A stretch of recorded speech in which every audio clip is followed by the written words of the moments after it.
तिकडे वाशिम जिल्ह्यामध्ये सलग 10व्या दिवशी इंधनाचा तुटवडा आहे। एकीकडे जिल्हा प्रशासनाकडून 7.5 लाख लिटर इंधन साठा उपलब्ध आहे। साठेबाजी करू नका असं आवाहन करण्यात येत आहे। मात्र वाशिम जिल्ह्यामध्ये सलग 10व्या दिवशी पंपावरती डिझेल नसल्यामुळे शेतकऱ्यांवरती भटकंती करण्याची वेळ आली आहे।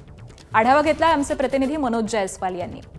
गेल्या 10 दिवसापासून इंधन तुटणार असल्याचं चित्र आहे। वाशिम जिल्ह्यातील अनेक पेट्रोल पंपावर डिझेल मिळत नसल्याचं चित्र आहे।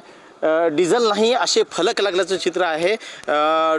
डिझेल मिळत नसल्यानं शेतकऱ्यांना वाहनधारकांना मोठ्या प्रमाणात अडचणीचा सामना करावा लागत आहे।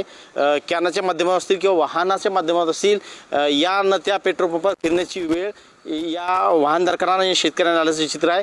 प्रशासनाकडून 7,30,000 लिटरचा इंधनाचा मुबलक साठा असल्याचं घोषणा करण्यात आलेली आहे, माहिती देण्यात आलेली आहे। मात्र दुसरीकडे पाहायला गेला तर अनेक पेट्रोल पंपावर नो डिझेल म्हणजेच डिझेल नसल्याचं बोर्ड लागलेलं आहे।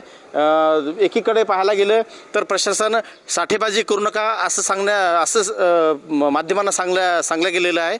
मात्र दुसरीकडे पाहायला गेलं तर डिझेलच मिळत नाही तर साठा करायचा कुठून असा प्रश्न आता निर्माण व्हायला लागलेला आहे। शेतकऱ्यांना डिझेल मिळेल केव्हा असा प्रश्न आता निर्माण व्हायला लागलेला आहे, कारण की आता खरीप हंगामचं अंतिम टप्प्यात आहे आणि खऱ्या अर्थानं डिझेलची गरज या काळात शेतकऱ्यांना महत्त्वाची असते।